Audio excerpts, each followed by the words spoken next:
la chaîne qui vous édifie.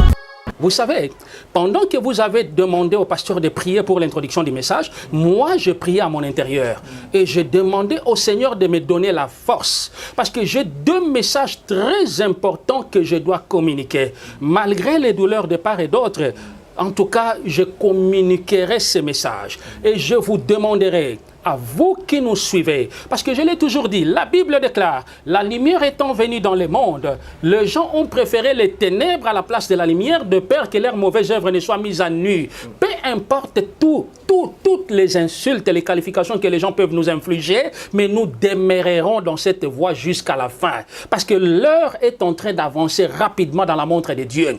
Et je l'ai toujours dit, en tant que sentinelle, nous vivrons l'accélération, je l'ai dit, depuis le mois de janvier, l'accélération de l'accomplissement de plusieurs prophéties, y compris apocalyptiques. Et nous sommes en train de réaliser la vérité face à nous en ces jours. Et alors, j'ai eu normalement à recevoir des choses étranges en date du 20 avril. Nous sommes le 22 aujourd'hui, pasteur. 22. Merci. Donc, il y a 2 jours passés. Oui. Ça va vous étonner. Je l'ai toujours dit comme Actes des Apôtres les déclare que nous ne sommes pas des fous. Parce que quand les pharisiens se moquaient des disciples, ces gens sont ivres de l'alcool. Mais l'un s'éleva du milieu d'eux, que ces gens ne sont pas ivres comme vous le pensez. C'est vrai que nous sommes en train de vivre des temps qui sont graves. Des temps, je vous dis, graves, où ne blaguons plus avec notre spiritualité. Ne blaguons plus avec le peu de temps qui nous reste. Faisons très attention. Je reçus des visitations vraiment qui m'ont dépassé. En date du 22. La première visitation était aux environs de 11 heures. C'était une visitation comme ça. Ce n'est pas une vision, mais une visitation ainsi directe comme je vous vois. Et la deuxième visitation était dans une vision où même la personne qui était proche de moi vers 23 heures s'était dit un peu s'écarter de moi. Alors vous me poserez peut-être la question de savoir c'est quoi ces messages. J'aimerais que tous soyons attentifs. Mais permettez-moi de lire d'abord une référence biblique. Okay. Et j'aimerais la lire. Je demanderai au bien-aimé de m'excuser. Vraiment, je l'ai toujours dit que j'ai un problème des yeux. Pasteur, je demande toujours la grâce du Seigneur. Quand je suis dans la vision, le Seigneur me communique un message que je me retrouve dans la vision. Papa, mes yeux peuvent voir même à 1 kilomètre. Wow. Mais quand je suis, oui, dans le monde visible comme ça, oui, c'est vrai que je suis né avec la déformation de la cristalline, donc je demande, je m'excuse parce que j'aimerais lire cette référence dans mon téléphone, parce que même si je prenais la Bible, je ne saurais pas bien voir. Voilà. Alors, nous allons tous ouvrir nos Bibles et nous allons lire le livre de Daniel. Daniel, chapitre 12, le premier verset jusqu'au 5e verset. En tout cas, papa, je vous demanderai, faites passer cette émission telle qu'elle est en train de se passer. Le Seigneur a insisté, peu importe le temps que cela peut prendre, mais il faut que le message passe. Alors, je lis au nom de l'Éternel. En ces temps-là, s'élèvera Michael, le grand chef, le défenseur des enfants de ton peuple, et ça sera une époque de détresse, telle qu'il n'y en a point eu de semblable depuis que les nations existent jusqu'à cette époque. En ces temps-là, ceux de ton peuple qui seront trouvés inscrits dans les livres seront sauvés. Plusieurs de ceux qui dorment dans la poussière de la terre se réveilleront, les uns pour la vie éternelle et les autres pour l'opprobre, pour la honte éternelle. Ceux qui auront été intelligents brilleront comme la splendeur du ciel, et ceux qui auront enseigné la justice à la multitude brilleront comme les étoiles, à toujours et à perpétuité. Verset 5. Verset 4. Toi, Daniel, tiens secrètes ces paroles et scelle le livre jusqu'au temps de la fin. Plusieurs alors le liront et la connaissance augmentera. Et le verset 5. Et moi, Daniel, je regardais, voici 2 autres hommes se tenaient debout, l'un en deçà du bord du fleuve et l'autre au-delà du bord du fleuve. D'ailleurs, si je prends ce verset 5, quand il dit qu'il voyait 2 personnes. Mais papa, considérons ces gens aussi que c'était des morts. Mais Dieu l'a ouvert les yeux et il les a vus. Bon, pourquoi les gens doivent tourner tout autour? Papa, vous savez, la manque d'une bonne compréhension des Écritures peuvent conduire quelqu'un à la mort. C'est pourquoi même la Bible déclare que mon peuple périt par manque de connaissances. Quand Christ disait que je détruirais ce temple, mais je la rebâtirai dans combien de jours? Dans 3 jours. Mais de quel temple? Est-ce que c'était un temple physique? Vous voyez que le pharisien, alors moi je demanderai à ces bien-aimés qui ont posé cette question-là de ne pas se comporter comme des pharisiens, mais de chercher à être remplis du Saint-Esprit pour bien sonder les Écritures. Je reviens dans les messages. Moi, votre bien-aimé et sentinelle, je l'ai toujours dit. Non, non. Dieu est merveilleux. Dieu est bon. Et Dieu n'accepte jamais la mort des pécheurs. Il nous accorde tous le temps de nous repentir. Mais est-ce que nous comprenions vraiment la grâce du Seigneur dans nos vies? À 23 heures, pendant que j'étais en train de prier, j'entendrai dans mes oreilles une voix forte qui avait crié « Fils de l'homme, lis cette référence. » Nous venons tous de la lire. Et après l'avoir lu, j'ai senti que mes yeux là étaient devenus lourds. En tout cas, aujourd'hui, je me suis dit, papa, d'intervenir en français. Et bien sûr, je vais aussi intervenir un peu en lingala pour aider la multitude. Parce que vous remarquerez que la communication du message d'aujourd'hui n'est pas seulement liée à nous, Congolais, mais aux Africains et au peuple de Dieu, partout où ils peuvent se trouver dans ce monde. Amen. Et alors, qu'est-ce qui va se passer? Quand j'ai senti la lourdeur là dans mes yeux, c'est comme pareil à une personne qu'on donne l'anesthésie. Hein, vous sentez que les yeux là deviennent un peu élastiques. Oui. Et du coup, je me suis retrouvé en extase dans la vision. Je me retrouve dans un champ de tir. Je pense que vous êtes fils du militaire. D'un militaire, vous connaissez ce que c'est un champ de tir. Là où les militaires vont s'entraîner dans les artilleries militaires. Alors, quand je me suis retrouvé dans ces champs de tir, c'était un champ vague. J'ai dit, Seigneur, mais qu'est-ce qui se passe encore ici? Je suis où? Et du coup, j'entendrai, papa, une forte voix qui venait du ciel. HP Média, la chaîne qui vous édifie.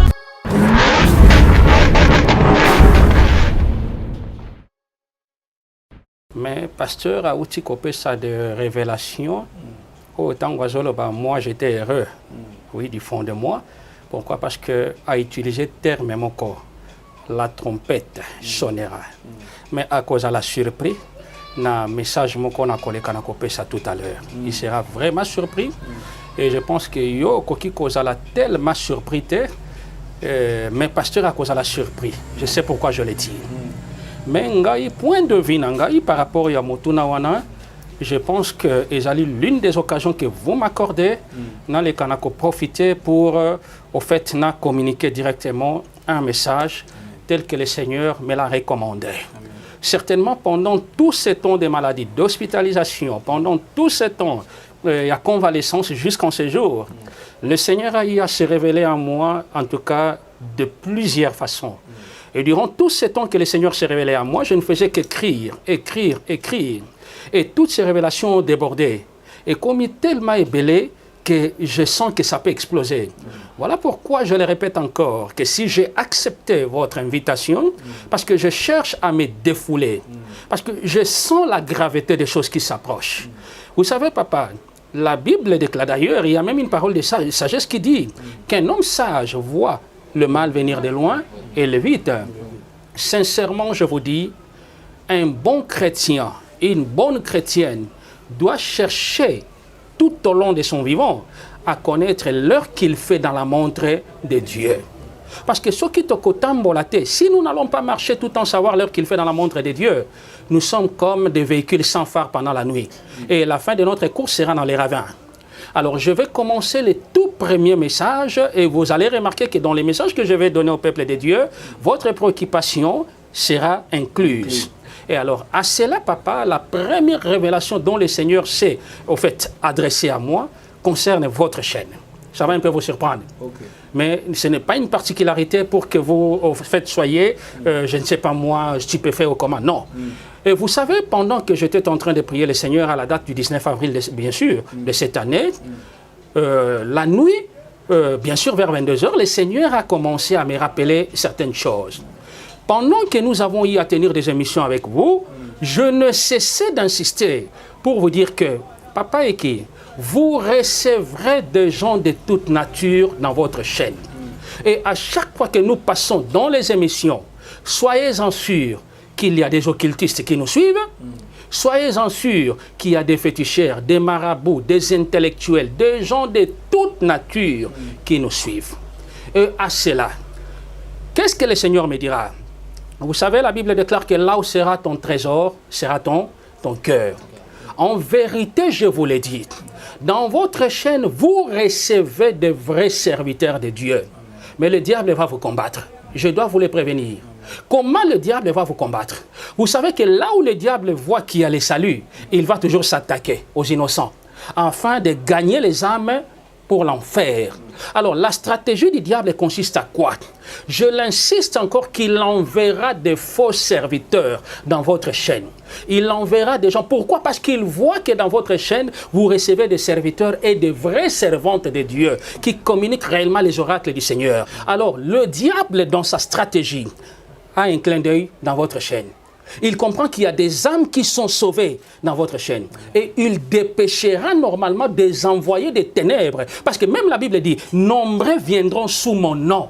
Mais pendant qu'ils ne sont pas les miens, alors vous devez être très vigilants. C'est vrai que peut-être en vous, Dieu ne vous a pas ouvert les yeux spirituellement afin de dénicher qui est vrai et qui ne l'est pas. Mais ma prière est que Dieu vous rende attentifs et prudents. Même ceux qui nous suivent, Dieu leur dotera normalement de cette grâce-là de comprendre qui réellement passant dans votre chaîne vient ou pas à son nom. Alors que Dieu vous bénisse. Je ne sais pas si vous m'autorisez à continuer où il y a une question. Non. Vous savez, pendant que vous avez demandé au pasteur de prier pour l'introduction du message, moi je priais à mon intérieur et je demandais au Seigneur de me donner la force parce que j'ai deux messages très importants que je dois communiquer. Malgré les douleurs de part et d'autre, en tout cas, je communiquerai ces messages et je vous demanderai à vous qui nous suivez, parce que je l'ai toujours dit, la Bible déclare, la lumière étant venue dans le monde, les gens ont préféré les ténèbres à la place de la lumière, de peur que leurs mauvaises œuvres ne soient mises à nu.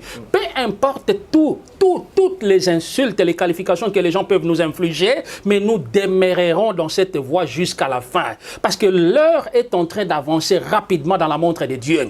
Et je l'ai toujours dit en tant que sentinelle, nous vivrons l'accélération, je l'ai dit depuis le mois de janvier, l'accélération de l'accomplissement de plusieurs prophéties, y compris apocalyptiques. Et nous sommes en train de réaliser la vérité face à nous en ces jours. Et alors, j'ai eu normalement à recevoir des choses étranges en date du 20 avril. Nous sommes le 22 aujourd'hui, pasteur. 22. Merci. Donc, il y a 2 jours passés. Oui. Ça va vous étonner. Je l'ai toujours dit comme Actes des Apôtres les déclare que nous ne sommes pas des fous. Parce que quand les pharisiens se moquaient des disciples, ces gens sont ivres de l'alcool. Mais l'un s'éleva du milieu d'eux, que ces gens ne sont pas ivres comme vous le pensez. C'est vrai que nous sommes en train de vivre des temps qui sont graves. Des temps, je vous dis, graves, où ne blaguons plus avec notre spiritualité. Ne blaguons plus avec le peu de temps qui nous reste. Faisons très, très attention. J'ai reçu des visitations vraiment qui m'ont dépassé. En date du 22. La première visitation était aux environs de 11 heures. C'était une visitation comme ça. Ce n'est pas une vision, mais une visitation ainsi directe comme je vous vois. Et la deuxième visitation était dans une vision où même la personne qui était proche de moi vers 23 heures s'était dit un peu s'écarter de moi. Alors vous me poserez peut-être la question de savoir c'est quoi ces messages. J'aimerais que tous soyons attentifs. Mais permettez-moi de lire d'abord une référence biblique. Okay. Et j'aimerais la lire. Je demanderai au bien-aimé de m'excuser. Vraiment, je l'ai toujours dit que j'ai un problème de yeux. Pasteur, je demande toujours la grâce du Seigneur. Quand je suis dans la vision, le Seigneur me communique un message que je me retrouve dans la vision. Papa, mes yeux peuvent voir même à 1 kilomètre. Wow. Mais quand je suis, oui, dans le monde visible comme ça, oui, c'est vrai que je suis né avec la déformation de la cristalline, donc je m'excuse parce que j'aimerais lire cette référence dans mon téléphone, parce que même si je prenais la Bible, je ne saurais pas bien voir. Voilà. Alors, nous allons tous ouvrir nos Bibles et nous allons lire le livre de Daniel. Daniel, chapitre 12, le premier verset jusqu'au 5e verset. En tout cas, papa, je vous demanderai, faites passer cette émission telle qu'elle est en train de se passer. Le Seigneur a insisté, peu importe le temps que cela peut prendre, mais il faut que le message passe. Alors, je lis au nom de l'Éternel. En ces temps-là, s'élèvera Michael, le grand chef, le défenseur des enfants de ton peuple. Et ça sera une époque de détresse, telle qu'il n'y en a point eu de semblable depuis que les nations existent jusqu'à cette époque. En ces temps-là, ceux de ton peuple qui seront trouvés inscrits dans les livres seront sauvés. Plusieurs de ceux qui dorment dans la poussière de la terre se réveilleront, les uns pour la vie éternelle et les autres pour l'opprobre, pour la honte éternelle. Ceux qui auront été intelligents brilleront comme la splendeur du ciel, et ceux qui auront enseigné la justice à la multitude brilleront comme les étoiles, à toujours et à perpétuité. Verset 5. Verset 4. Toi, Daniel, tiens secrètes ces paroles et scelle le livre jusqu'au temps de la fin. Plusieurs alors le liront et la connaissance augmentera. Et le verset 5, et moi, Daniel, je regardais, voici, deux autres hommes s'étaient tenus debout, l'un en deçà du bord du fleuve et l'autre au-delà du bord du fleuve. D'ailleurs, si je prends ce verset 5, quand il dit qu'il voyait deux personnes. Mais papa, considérons ces gens aussi que c'était des morts. Mais Dieu l'a ouvert les yeux et il les a vus. Bon, pourquoi les gens doivent tourner tout autour? Papa, vous savez, la manque d'une bonne compréhension des Écritures peuvent conduire quelqu'un à la mort. C'est pourquoi même la Bible déclare que mon peuple périt par manque de connaissances. Quand Christ disait que je détruirais ce temple, mais je la rebâtirai dans combien de jours? Dans 3 jours. Mais de quel temple? Est-ce que c'était un temple physique? Vous voyez que le pharisien, alors moi je demanderai à ces bien-aimés qui ont posé cette question-là de ne pas se comporter comme des pharisiens, mais de chercher à être remplis du Saint-Esprit pour bien sonder les Écritures. Je reviens dans les messages. Moi, votre bien-aimé et sentinelle, je l'ai toujours dit. Non, non. Dieu est merveilleux. Dieu est bon. Et Dieu n'accepte jamais la mort des pécheurs. Il nous accorde tous le temps de nous repentir. Mais est-ce que nous comprenions vraiment la grâce du Seigneur dans nos vies? À 23 heures, pendant que j'étais en train de prier, j'entendrai dans mes oreilles une voix forte qui avait crié « Fils de l'homme, lis cette référence. » Nous venons tous de la lire. Et après l'avoir lu, j'ai senti que mes yeux là étaient devenus lourds. En tout cas, aujourd'hui, je me suis dit, papa, d'intervenir en français. Et bien sûr, je vais aussi intervenir un peu en lingala pour aider la multitude. Parce que vous remarquerez que la communication du message d'aujourd'hui n'est pas seulement liée à nous, Congolais, mais aux Africains et au peuple de Dieu, partout où ils peuvent se trouver dans ce monde. Amen. Et alors, qu'est-ce qui va se passer? Quand j'ai senti la lourdeur là dans mes yeux, c'est comme pareil une personne qu'on donne l'anesthésie, hein, vous sentez que les yeux là deviennent un peu élastiques. Oui. Et du coup, je me suis retrouvé en extase dans la vision. Je me retrouve dans un champ de tir. Je pense que vous êtes fils du militaire. D'un militaire, vous connaissez ce que c'est un champ de tir. Là où les militaires vont s'entraîner dans les artilleries militaires. Alors, quand je me suis retrouvé dans ces champs de tir, c'était un champ vague. J'ai dit, Seigneur, mais qu'est-ce qui se passe encore ici? Je suis où? Et du coup, j'entendrai, papa, une forte voix qui venait du ciel. Un bruit, un grand bruit. Quand je me suis dit, lever ma tête, c'était une étoile. L'étoile venait de l'arrière et allait vraiment en flèche de l'avant. Et moi, mes yeux n'étaient que braqués pour voir cette étoile où elle allait. Comme une étoile filante. Merci beaucoup, comme une étoile filante. Et qu'est-ce qui va se passer? Du coup, là où cette étoile s'était arrêtée, l'étoile est tombée. Quand l'étoile est tombée, ça avait créé un bruit impossible. La terre avait trembloté et ça avait fait remonter de la poussière. Vraiment de la poussière que je ne pouvais même pas bien voir de l'avant. Du coup, quand j'ai vu ça, il y avait 3 créatures. 3 créatures qui sont apparues devant moi, là où cette étoile était tombée. Non, Dieu est bon. Dieu est bon. Quand j'ai vu ces 3 créatures, c'était horrible, c'était des anges. Il y avait 2 anges masculins et un ange féminin. Alors, quand je voyais ces anges, en tout cas, c'était des anges, je ne dis pas les anges du Seigneur, mais c'était des véritables démons. Parce qu'à voir leur face, ils avaient des cornes sur leur tête, donc de formes que je ne pouvais pas supporter de loin. Alors, je me posais intérieurement la question de savoir, mais c'est quoi ces créatures? Et du coup, j'ai senti à mon oreille droite la voix de la Suliette. Vous connaissez la Suliette? Oui, alors, je me suis retourné, bien, merci beaucoup, pour voir d'où venait cette voix. Je voyais une briare. La briare venait de loin, elle avançait vers moi à la forme humaine. Quand cette briare est arrivée proche de moi à la forme humaine, la briare me dira ceci, fils de l'homme, le premier ange des ténèbres, le briare a bien précisé, que tu es en train de voir là, s'appelle Tétragrammaton. Écoutez les noms qu'on me donne. Cette briare me dit, le premier ange des ténèbres que tu vois avec 7 cornes sur sa tête, se nomme Tétragrammaton, c'est un démon.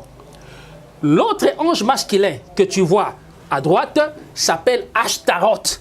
C'est un démon. Mais, vous m'excusez, moi je n'ai pas fait les sciences occultes, hein, mais allez vérifier si réellement il y a des démons qui s'appellent et qui se nomment ainsi. Alors, mais l'ange que tu vois au milieu, parce que là c'était un ange féminin. Non. Non, non, non, non, non, non, c'est horrible. L'ange que tu vois au milieu c'est une déesse. Vous allez m'excuser, on m'a donné son nom.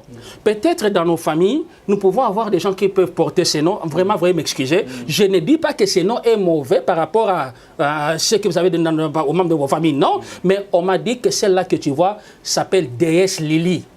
Okay. C'est la déesse Lily. Mais mes yeux étaient beaucoup plus focalisés vers cette déesse. Quand j'ai regardé cette déesse, non, non, la déesse s'était maquillée d'une manière bizarre. Les chevelures de cette déesse n'étaient que des mèches. Je dis bien des mèches qui abondaient sa tête jusqu'à la hanche. Mais ça bougeait comme des petits serpents. Les ongles de cette déesse pouvaient aller jusqu'à 30 cm de longueur. Alors je me disais que c'est effrayant.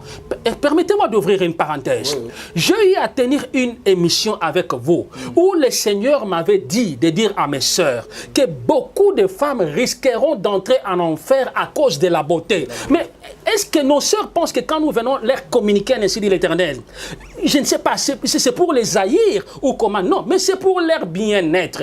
À cause de la beauté, j'insiste, nombreux se retrouveront en enfer. Comment expliquer? Papa, les Français nous ont enseigné que le bon exemple vient d'en haut.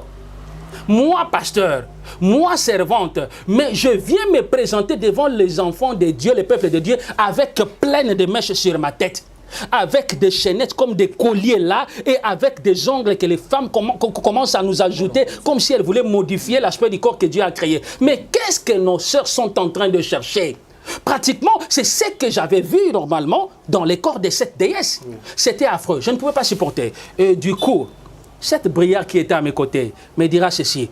Qu'est-ce que tu es en train d'observer derrière ces trois créatures? Je dis non. En tout cas, que Dieu puisse m'aider ses yeux. Ses yeux, je pleure beaucoup au Seigneur par rapport à ses yeux. Je pouvais voir, je vous assure, de 1 kilomètre loin de moi. Alors, je voyais derrière ces trois créatures une table. C'était une très longue table de la conférence. Écoutez, je le dis et je le répète. Cette année n'est plus l'année où les gens doivent jouer au cache-cache. C'est une année où tout ce qui est enfoui remonteront à la surface. Toutes les réunions occultes qu'ils tiendront, je ne sais pas, nuitamment, pendant que les gens dorment, le Seigneur mettra toutes ces vérités comme ça à nu. Et ils seront surpris. Je sais ce que je dis. Alors, la table que je voyais était tellement longue, pouvant aller jusqu'à 50 mètres. Et tout autour de cette table, il y avait des chaises. Mais la brillante qui était tout autour de moi, la voix que j'entendais de cette créature, me dira, n'aie pas peur. Observe maintenant ce qui va se passer. Écoutez, papa, sous le soleil, rien n'est caché devant l'Éternel. Rien n'est caché. C'est le temps où Dieu nous interpelle tous. Tu es prophète. Tu es prophétesse, tu es évêque, tu es pasteur. Marchons dans l'ordre parce que les temps sont graves. Je le dis et je l'insiste que Dieu mettra tout le mauvais œuvre à nu. Mes sœurs, je vous en supplie, vos maquillages, tout ce que vous complétez dans vos corps, vos mèches consorts, risqueront de vous faire manquer le royaume des cieux. Vous êtes servante, vous êtes je ne sais pas moi qui, dans l'œuvre du Seigneur. Faites très attention, soyons de bons modèles. Et alors, quand j'ai vu cela, ces trois créatures sont allées s'asseoir sur les chaises. Chose surprenante, quand ces trois démons se sont mis assises, Ashtaroth, comme avait présenté les démons, a crié à haute voix. Mais nous vous attendons. Vous êtes où? Oh, là, autour de cette table. Autour de cette table. Quand ces démons a crié, du HP Media, la chaîne qui vous édifie.